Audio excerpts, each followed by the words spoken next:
Queridos irmãos, graça e paz, saúdo-vos com a graça e a paz do nosso Senhor e Salvador Jesus Cristo, amém.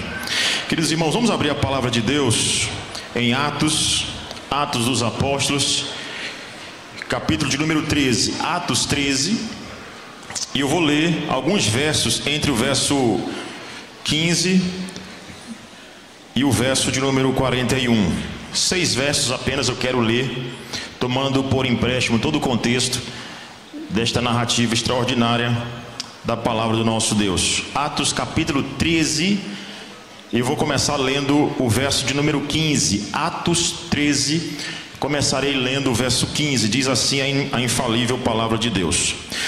Depois da leitura da lei e dos profetas, os chefes da sinagoga mandaram dizer-lhe: irmãos, se tendes alguma palavra de exortação para o povo, dizei-a.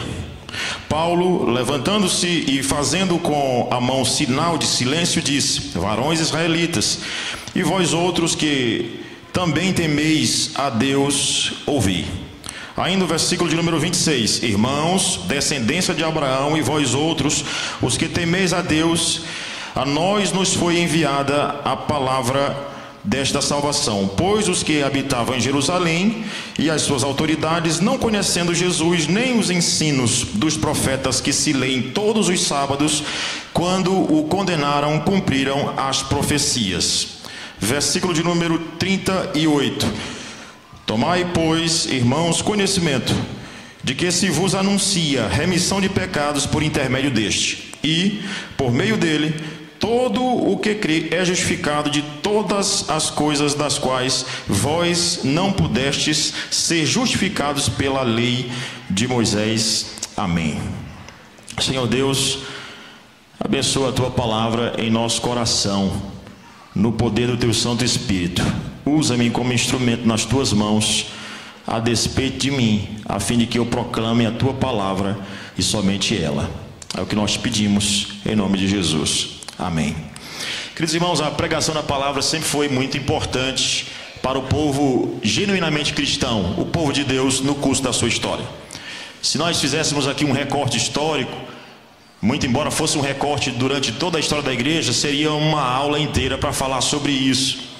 Nós não temos tempo especificamente para isso agora, mas posso tirar aqui, fazer um recorte apontando os reformadores como sendo um grupo de irmãos em Cristo que valorizavam demais a pregação da palavra, a ponto de colocar esta palavra como a marca da igreja de Deus genuinamente cristã. Então a pregação foi importante para os reformadores. Foi assim que Lutero começou a reforma, pregando as cartas como Gálatas, Romanos, textos como o livro dos Salmos, Hebreus. O que ele fez foi lá na igreja de Wittenberg começar a fazer exposições das escrituras sagradas.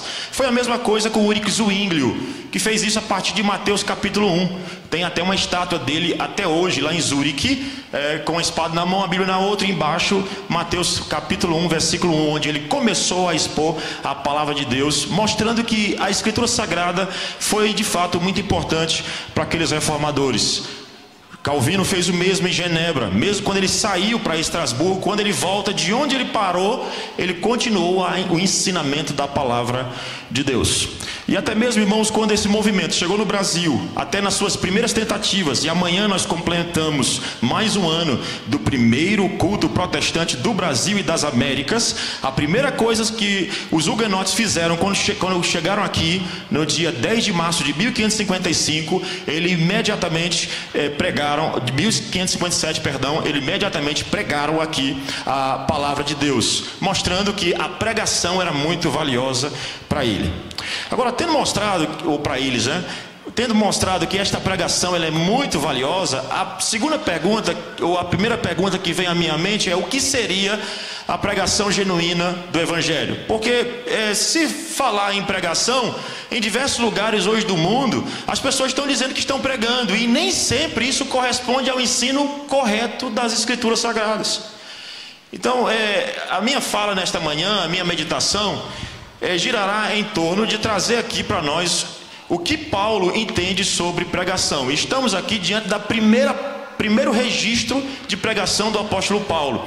O livro de Atos é dividido em duas partes, até do 1 ao capítulo 12 é basicamente o ministério de Pedro, e do capítulo 13 em diante é o ministério de Paulo. E aqui eis o primeiro registro do historiador Lucas, na sua segunda obra, de história do cristianismo, ali para nós, a história do próprio Cristo. Ele então trouxe um recorte do sermão de Paulo como um padrão para toda a igreja de Cristo Jesus. O que eu vou fazer aqui, no melhor sentido da palavra, é plagiar o sermão do apóstolo Paulo, esse sermão extraordinário que o apóstolo Paulo nos deixou, pegando um recorte do recorte. Eu não tenho como, esse é o maior sermão de Paulo, eu não tenho como rapidamente aqui fazer toda a exposição dele, por isso eu li apenas 6 versículos, e a partir desses 6 versículos vamos ver aqui o que corresponde à pregação genuína do Evangelho. Essa pregação ela foi ensejada, aí está aí no versículo de número 15, pela seguinte pergunta que fizeram o apóstolo Paulo e aos demais: irmãos, se tendes alguma palavra, e aí eles usam uma expressão grega que corresponde à pregação realmente, a exortação, a consolação. Se tem alguma palavra aí de exortação para nós, então vocês têm a oportunidade de fazer isso agora.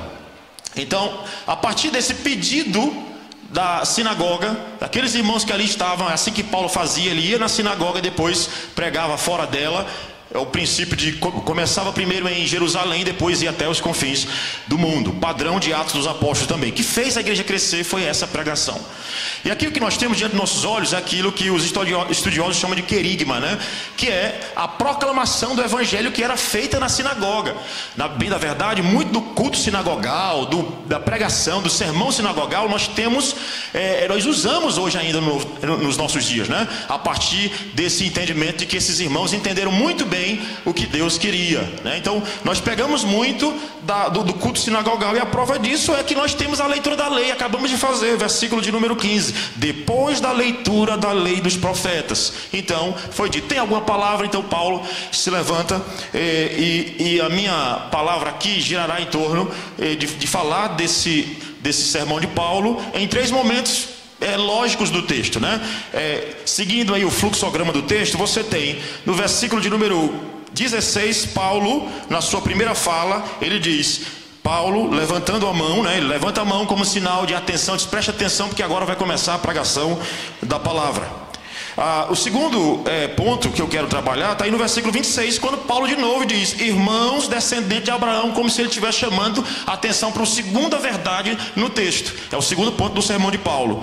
E o terceiro é a própria aplicação, e daí então você vê que esse querigma ainda fala através dos pregadores genuínos, porque via de regra, na pregação genuína do evangelho, você vai ter o quê? Você vai ter a explicação do evangelho e imediatamente a aplicação. E está aí no versículo de número 38, e quando ele diz, tomai, pois, irmãos. De novo ele diz, irmãos. Então primeiro ele levanta a mão e diz, irmãos, preste atenção. Depois de novo, irmãos, preste atenção. Terceiro ele diz, irmãos, agora preste atenção para a aplicação, porque eu vou aplicar o evangelho que acabei de anunciar. E respondendo a minha pergunta, em que consiste a genuína pregação do evangelho à luz do que Paulo nos diz? A pregação, e a resposta como um todo a pregação do evangelho é a proclamação dos atos redentivos de Deus na história.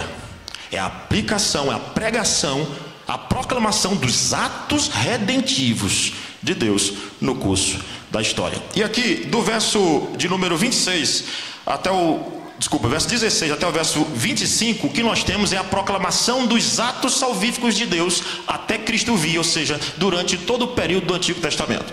Do versículo de número 26 até o versículo de número 37, nós temos esta realidade, a proclamação do que Cristo fez no Novo Testamento, na nova aliança, o que mostra realmente porque que nós presbiterianos não somos dispensacionalistas e entendemos que o evangelho é um todo, é a proclamação dos atos de Deus no Antigo Testamento, com a conexão no Novo Testamento, aplicando a Cristo Jesus sobre tudo e imediatamente aplicando a igreja. Vejamos então, irmãos, esses 3 pontos rapidamente. Paulo então, versículo de número 26, ele diz, Paulo levantando levantando-se e fazendo com a mão sinal, né, como se dissesse assim: preste atenção, irmãos. Parece até o estilo de Pedro pregando, por exemplo, Estevão, também quando fez o seu sermão, teceu o seu sermão, pregou lá atrás. E aí então Paulo se levanta e fala dos atos redentivos de Deus, começando com o Antigo Testamento. Começando com o quê? Não podia começar com outra coisa. Paulo está falando eleição. Olha aí o versículo de número 17. O Deus deste povo de Israel escolheu nossos pais. Irmãos, preste atenção. A pregação do Evangelho é isso. E Paulo está dizendo o seguinte: eu quero que vocês entendam qual é a essência do Evangelho. Qual é essa essência querigmática que Paulo está trazendo para mim e para você? É que o Evangelho corresponde à proclamação dos atos, não de homens, não de pessoas, não que homens fizeram, não de experiências pessoais. A proclamação do Evangelho não é isso. Eu fiz isso, eu sou bom, eu faço isso. A proclamação do Evangelho é o que Deus fez por nós. E Ele, sobretudo, nos elegeu. Elegeu Israel como um povo, e elegeu, como Paulo disse escrevendo aos Efésios, elegeu um povo para si antes da fundação do mundo. Os atos são maravilhosos, começando com a eleição. E não para por aí. Ele vai então da eleição. Ele disse: o Deus deste povo de Israel escolheu nossos pais e depois fez esse povo crescer, exaltou. Essa expressão aqui é para falar do crescimento que Israel teve, o povo de Deus, mesmo lá no cativeiro egípcio, mesmo debaixo do poderio de Faraó. Sobretudo Deus estava governando, e Deus está fazendo aquele povo numeroso. A proclamação do Evangelho é mostrar o quanto Deus é poderoso, e é mais poderoso do que os reis desse mundo, do que Faraó, do que os grandes imperadores, do que os grandes governadores, do que os grandes presidentes. Deus está acima de tudo. A proclamação do Evangelho é a proclamação dos atos salvíficos, redentivos do Senhor. A sua misericórdia manifesta durante o curso da história, começando no Antigo Testamento, indo até a pessoa de Cristo, e assim por diante. E aí, irmãos, resumidamente, o que ele diz aí, versículo 18 ainda, né? Não somente Deus foi misericordioso, Deus fez esse povo crescer, mas também no versículo de número 18, Ele foi compassivo e não matou esse povo imediatamente, o povo dele, que depois também se desviou várias vezes. Versículo 18: e suportou-lhes os maus costumes. Sim, o povo de Deus é cheio de mau costume. E a proclamação do Evangelho é: Deus é tão misericordioso que os nossos maus costumes, os nossos desvios, Ele é tão misericordioso, irmãos, que Ele não nos trata conforme nós merecemos imediatamente. Ele escolheu um povo para si, Ele exaltou esse povo, Ele libertou esse povo do cativeiro, mas depois esse povo se desviou, e Deus foi misericordioso, não somente por um tempo, mas Ele diz, durante 40 anos, depois durante mais 20 anos, depois mais 400 anos, aproximadamente 450 anos, misericórdia, misericórdia, misericórdia, misericórdia. A proclamação do Evangelho é a proclamação da misericórdia de Deus no curso da história. Deus não mata a gente pela sua misericórdia infinita, desde o Antigo Testamento. Não é de agora que Deus é misericordioso, irmãos. Não é de agora que Ele está fazendo misericórdia. Resumidamente, no versículo 16, versículo 20, ele diz: vencidos cerca de 450 anos, que é o total, né? Deus então manda uma liderança para aquele povo. Deus mandou Samuel, Deus mandou Saul. Basta você continuar lendo aí, seguindo o fluxograma do texto. Deus mandou Saul, Deus mandou Davi. Saul 40 anos, depois Davi mais 40 anos, quando ele não se aguenta, e ele diz: olha, esses personagens, esses homens, né? Como a figura do rei, a figura do juiz, eles não salvam ninguém. Deus nunca salvou pessoas baseadas nas próprias pessoas, mas em quem os personagens do Antigo Testamento, ou para quem eles apontavam, que era para o próprio Jesus, o próprio Salvador. Veja comigo aí, versículo de número 23, da descendência de Davi, da descendência deste, conforme a promessa, trouxe Deus a Israel, o Salvador. Como que se não aguentando no seu sermão, Paulo está dizendo o seguinte: quem salva, a expressão maior de misericórdia, é o próprio Cristo Jesus. Esse é o nosso Salvador, essa é a proclamação querigmática, esse é o padrão do Evangelho. Os personagens são lindos, mas em si ele não salva ninguém. É lindo estudar a história de Moisés, a história de Abraão, mas eles apenas apontam para o Redentor. O nosso Salvador é Cristo. A proclamação querigmática do Evangelho, a proclamação do Evangelho consiste em falar dos atos salvíficos de Deus, Começando já no Antigo Testamento e mostrando o quanto o Redentor sempre foi de fato nosso Salvador. Até João Batista reconheceu isso no versículo 24. Havendo João primeiro pregado a todo o povo de Israel, antes da manifestação dele, batismo de arrependimento, chegaram para ele e perguntaram: é você o Messias? Não sou eu, na verdade ele é muito maior do que eu. Eu não sou nem digno de desatar as suas sandálias. Irmãos, que evangelho lindo. Por que os reformadores morreram por isso aqui? Isso aqui é a proclamação genuína do evangelho. Versículo de número 26. Novo Testamento, irmãos, descendência de Abraão. No seu segundo ponto ele diz: descendência de Abraão. E vós outros, os que temeis a Deus, a nós nos foi enviada a palavra dessa salvação. Irmãos, isso tudo foi visando a gente agora, para que nós ouçamos, para que nós creiamos nesse Cristo. Versículo de número 27. Pois os que habitavam em Jerusalém e as suas autoridades, não conhecendo a Cristo, eles liam a Bíblia todo sábado. Ele vai dizer todo sábado, versículo de número 27, né? Nem os ensinos dos profetas que se leem todos os sábados. Eles têm a lei, mas não conseguem interpretar, porque a lei não é nada por si mesmo. A lei aponta Cristo, aponta a sua necessidade. Ele disse: eles estão todo sábado lendo, mas não conseguem entender o que significa a genuína pregação do Evangelho. Deixa eu perguntar para você: você entende o Evangelho? E aqui, irmãos, não é soberba da minha parte, nem duvidando da sua salvação, mas essa é uma pergunta que você tem que se fazer constantemente: se você entende o Evangelho. Porque o Evangelho é a única coisa que pode salvar a mim e a você. Perceba que tinha gente todo sábado na sinagoga que não entendia as profecias. Aí ele então, no Novo Testamento, partindo do nascimento de Cristo até a sua morte e ressurreição, ele proclama o Evangelho, né? Versículo 28, embora não achassem nenhuma causa, mataram Cristo, mas se esqueceram que matando Cristo estava apenas cumprindo a promessa que Deus fez, de que enviaria o Salvador, que é Jesus. Mas deixar mais claro ainda isso, versículo 32, ele diz: nós vos anunciamos. Preste atenção, ele está dizendo: nós vos anunciamos o Evangelho da promessa feita aos nossos pais. Estamos aqui só cumprindo a nossa obrigação, como Deus a cumpriu plenamente a nós, seus filhos, ressuscitando a Jesus. O Evangelho é o nascimento, a morte, a obra completa, a ressurreição do nosso Senhor Jesus Cristo, ele ter subido ao céu. Versículo de número 33, ainda que haja divergência dessa interpretação, acredito que ele está falando do próprio nascimento de Cristo, não da sua ressurreição. Final do versículo 33, ele cita o Salmo, mostrando que os salmos por si só, eles não falam. Na verdade, eles falam na medida que você entende que eles apontam para Cristo. E olha, preste atenção como os salmos apontam para Cristo. Ele vai dar exemplos aqui. Por exemplo, ele citou: tu és o meu filho, hoje te gerei. Salmo 2, né? Mas continua lendo, versículo 34. E que Deus ressuscitou dentre os mortos para que jamais voltasse à corrupção. Desta maneira o disse: e cumprirei a vosso favor as santas e fiéis promessas a Davi. Aí você lê o Salmo e diz: pronto, entendi, o Salmo está falando de Davi. Não, perceba Paulo interpretando o Salmo, versículo 35.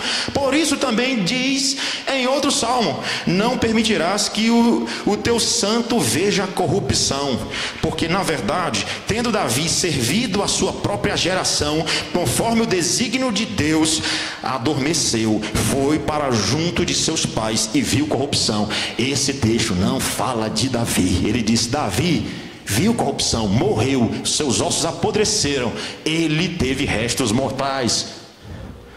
Cristo Jesus não viu corrupção. Ele está dizendo a pregação do Evangelho, olhando para o Antigo Testamento, nunca foi aquele personagem em si, mas sempre foi Jesus nos Salmos, Jesus na lei, Jesus nos profetas. Entende, irmãos? Por que você deve abrir a sua Bíblia e ler, enxergando o Redentor nela inteira? Ele disse isso. Cristo disse: importava que se cumprisse o que de mim está escrito na lei dos profetas, de Moisés, nos profetas e nos salmos. Tudo é sobre mim.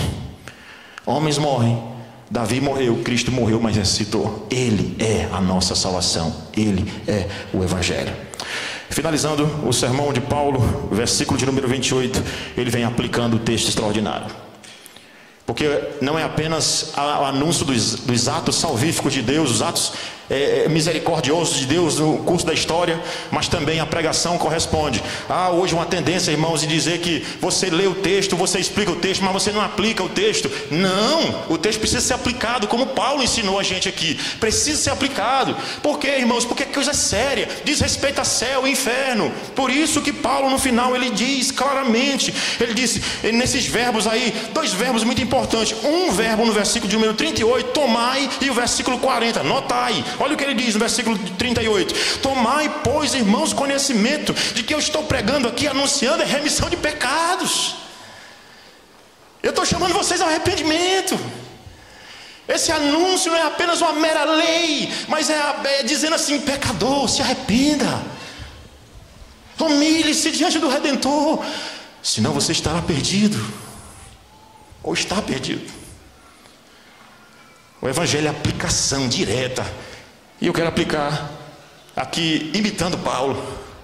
Esse Evangelho que é anunciado hoje é: arrependa-se dos seus pecados.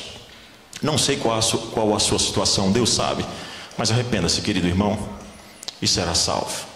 Porque ele diz o que ele diz: tomai conhecimento que se anuncia remissão de pecados. Vem salvação aí sim. Já, claro, tem uma condenação para os que não creem, mas ele diz, para os que creem, é remissão de pecados por intermédio deste, e por meio dele, Cristo somente. Todo o que crê é justificado. Ninguém é justificado por obras da lei de Moisés. Todo mundo é pela graça em Cristo Jesus. Amém.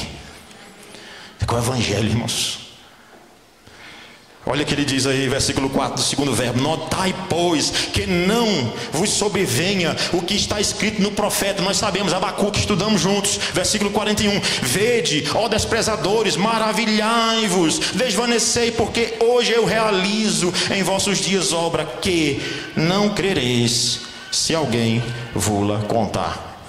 Ele disse: não tenha o coração duro não, porque a coisa vai ser tão extraordinária que tem gente que vai duvidar, ou que duvida que isso vai acontecer. Mas não duvide não.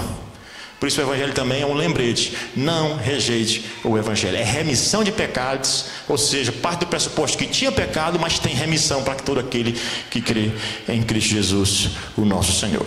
O resultado do sermão foi tão bom. Versículo 42 diz o seguinte: ao saírem eles, versículo 42, rogaram-lhe que no sábado seguinte lhes falassem as mesmas palavras. O sonho de todo pregador. No sábado seguinte, eu já tinha gente imediato ali dizendo o seguinte: no próximo sábado não precisa nem fazer outro sermão não, pastor Paulo, é só repetir. É o sonho de todo pastor, né? O sonho tanto porque o irmão absorveu o sermão, é isso mesmo. Como ele está dizendo o seguinte: pastor, de novo, vai lá, resultado bom, positivo, o povo quer. Diante disso, irmãos, eu quero considerar algumas aplicações rápidas. A primeira delas, bem diretas. 1/3 de Atos dos Apóstolos são pregações. 1/3. Os profetas anunciaram a palavra de Deus. Epístolas são sermões escritos em estilo de cartas. Os reformadores pregaram. Os irmãos, Simon, quando chegou aqui, foi pregar o Evangelho. Sabe por quê, irmãos? Porque eles entenderam que a pregação tem um lugar especial diante do povo de Deus. É o único instrumento de salvação. A igreja tem diversas atividades, irmãos, mas ela nunca pode se esquecer que Deus resolveu salvar pela loucura da pregação. Amém. Pregue para o seu filho. A única coisa que pode salvar ele: a pregação do Evangelho. A minha, você. Segunda coisa: a pregação nunca pode ser apenas faça isso, não faça aquilo outro, faça isso, não faça aquilo outro. Se lembre, a essência do Evangelho é o que Jesus fez, como disse Lutero, para cada aspecto da lei, dizendo: faça isso, faça aquilo outro. Tem Cristo dizendo: eu já fiz por ele, eu já fiz por ele, eu já fiz por ele. Cristo não somente morreu pelos nossos pecados, mas cumpriu a lei perfeitamente em nosso lugar. Louvado seja Cristo. Ele é a essência da pregação. Vamos falar mais dele. Amém.